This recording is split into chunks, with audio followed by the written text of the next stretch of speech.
In December 1944, deep in the frozen stillness of the Ardennes forest, a storm of steel and ambition was about to erupt. The German High Command called it Unternehmen Wacht am Rhein, Operation Watch on the Rhine, Adolf Hitler's final, desperate gamble to turn the tide of the Second World War. Before dawn on December 16th, the quiet woods thundered with the roar of artillery. Over 200,000 German soldiers surged forward under cover of fog and snow, crashing into thinly held American lines. Their objective was audacious: split the Allied forces, capture Antwerp, and force a negotiated peace. The initial assault was brutal and swift. Entire American units were overrun. The 106th Infantry Division was encircled and crushed within days. Villages that had known uneasy calm for months were suddenly torn apart by panzers and machine gun fire. Hitler's generals believed they could repeat the miracle of 1940, that the shock and confusion would paralyze the Allies just long enough to seize the initiative once again. But beneath that fiery confidence lay a grim and unspoken truth. The German war machine, once the terror of Europe, was running on fumes. Fuel shortages haunted every armored column. Many panzer divisions began the offensive with less than half the fuel required for their objectives. Commanders were instructed to capture Allied supply depots along the way to replenish their tanks and trucks. Without those captured supplies, even the most successful advance would grind to a halt. Yet, for all their planning, German intelligence had gravely underestimated the logistical might of the United States. American armies were not just fighting men, they were a living network of factories, supply trains, and convoys stretching across the Atlantic Ocean. Every rifle, ration, and gallon of gasoline represented the staggering power of American industry. And in that snow-covered forest, that unseen advantage would soon make itself visible in devastating clarity. As the offensive raged on, one armored spearhead under SS Commander Joachim Peiper pushed farther and faster than any other. His mission: break through to the Meuse River. His challenge: do it before the fuel ran out. In the early hours of December 17, 1944, SS Commander Joachim Peiper led his armored spearhead through the narrow, icy roads of Belgium. His elite unit, the 1st SS Panzer Division Leibstandarte Adolf Hitler, advanced with speed and ferocity, tearing through scattered American positions. Smoke rose above the Ardennes as small towns fell in rapid succession. Peiper's orders were clear: drive west, seize crossings over the Meuse River, and capture as many Allied fuel depots as possible. His tanks were formidable, his men experienced, but his fuel tanks were perilously low. Every mile forward consumed precious gasoline that Germany could no longer afford to replace. When Peiper's column entered the American-held town of Bullingen, fortune seemed, for the first time, to smile upon them.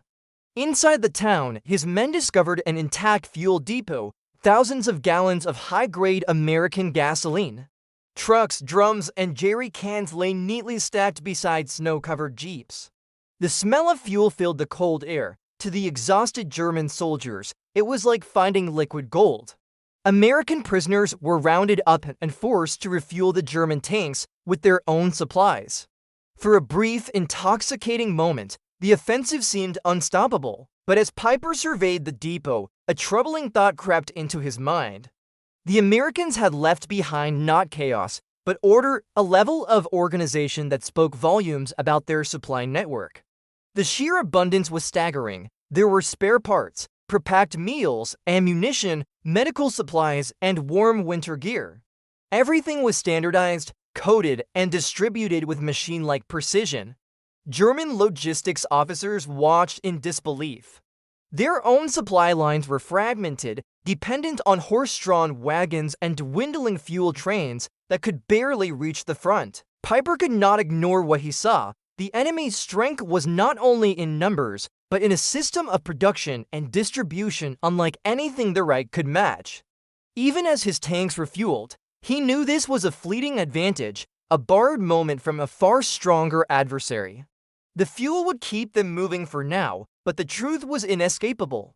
Germany was fighting an industrial giant whose factories and assembly lines were as deadly as its guns. As Peiper's men prepared to push on toward Stavlet, they did not realize that what they saw in Bullingen would become a symbol of Germany's final illusion of hope. In the days following the capture of Bullingen, Peiper's men rummaged through the stockpiles of American equipment left behind.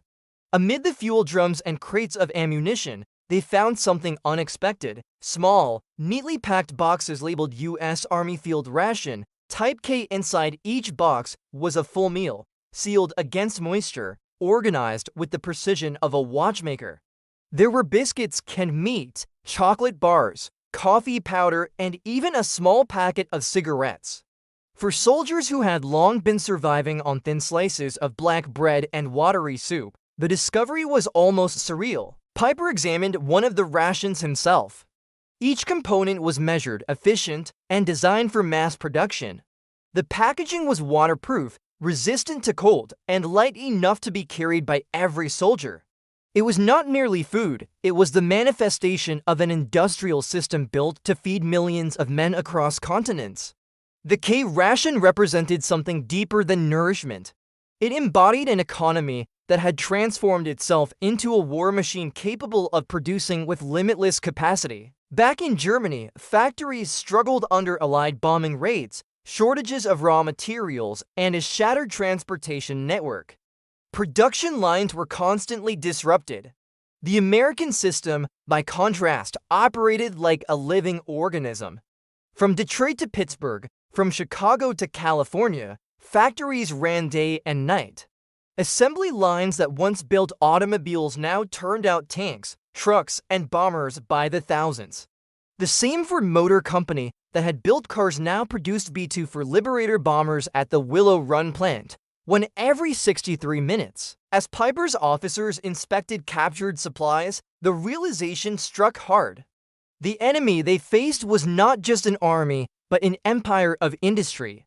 Every ration, every can of fuel, every bullet came from a nation whose resources and coordination dwarfed the entire German Reich. The American soldier was sustained by an invisible army of engineers, factory workers, and logistics officers. That night, as the snow thickened and the engines cooled, Peiper's men ate captured rations by the dim light of burning vehicles. They spoke quietly, not of victory, but of what they had seen. The taste of American chocolate was a taste of defeat, not yet on the battlefield, but in the factories, railways, and assembly lines that made this war unwinnable. By late December 1944, the illusion of momentum had vanished. Peiper's column, once the spearhead of Hitler's final gamble, found itself trapped in the maze of icy Belgian roads. The fuel captured at Bullingen was gone. Snowfall thickened, the engines of mighty Tiger tanks coughed and died, and the once proud SS Panzerforce slowed to a crawl.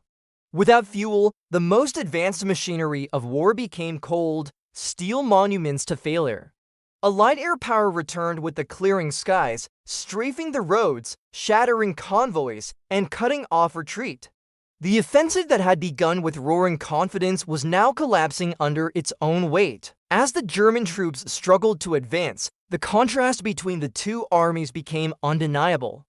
American supply convoys rumbled ceaselessly from Normandy to the front, replenishing fuel, ammunition, food, and winter clothing.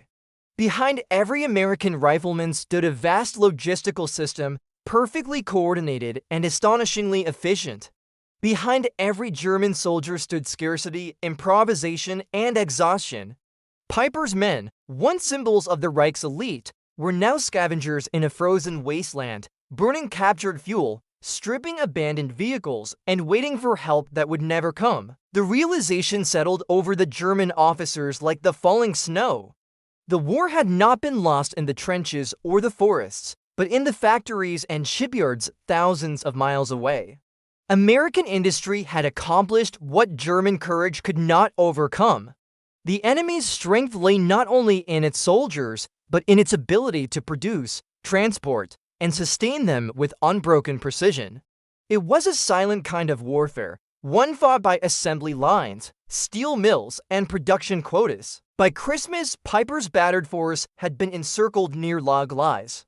With no fuel, no supplies, and no hope of rescue, He ordered his men to abandon their vehicles and attempt to break out on foot through the snow. Hundreds were captured, many never returned. The Battle of the Bulge marked the last great offensive of Nazi Germany. From that moment, its defeat was inevitable.